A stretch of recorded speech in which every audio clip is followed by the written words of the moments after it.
So that brings me to Module A. Now, keeping all of those things I've just said in mind, now let's look at the demands of Module A and what that type of essay requires. This is a hard one because you've got two big texts and you've got to, in 40 minutes, compare them and come up with a meaning. So let's have a look at some of the ways we can do this. If you look at the actual rubric, it says evaluate. Remember I just said earlier, evaluate means to judge, to weigh.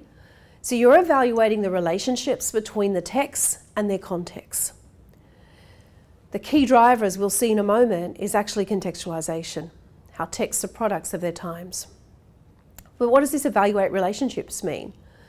It means that you can weigh the two texts together, you study both texts together, and you think, well, when I put them together, what do they tell me? What meaning do I get about the human condition? So I'll go back to that initial question.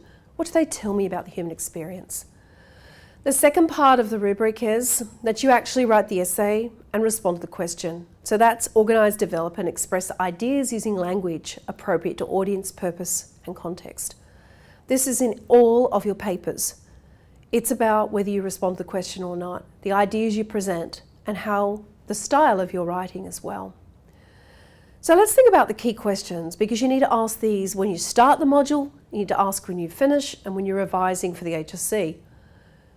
You need to know what the composer's purpose is, because the purpose drives the meaning in a text. It's what the reader is intended to take from the text.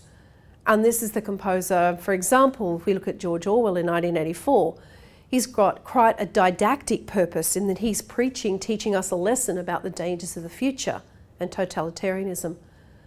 Well, if he believes that, then isn't that going to drive the way that he composes 1984? The meaning that you take?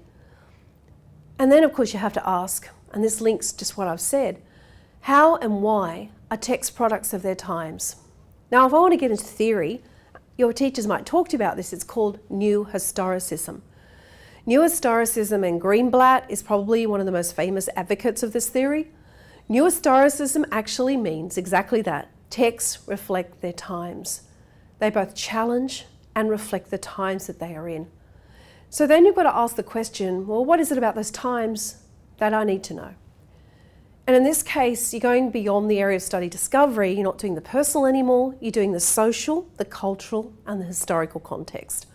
So the society at the time, historically, what's led to this moment in time. Also in terms of culturally, what are the beliefs, the attitudes, the values that are driving the times that it's written in? And how do they influence then the composer in turn in his or her choice of form and language, the ideas and the values and the attitudes conveyed in each text?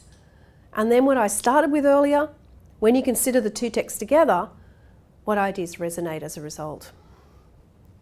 So you look at context as your key concept or contextualization.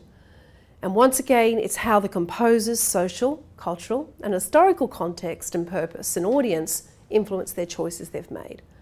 So you need to look at, for example, the perspectives that are presented in the text of the characters or the persona or in speeches or whatever you're looking at.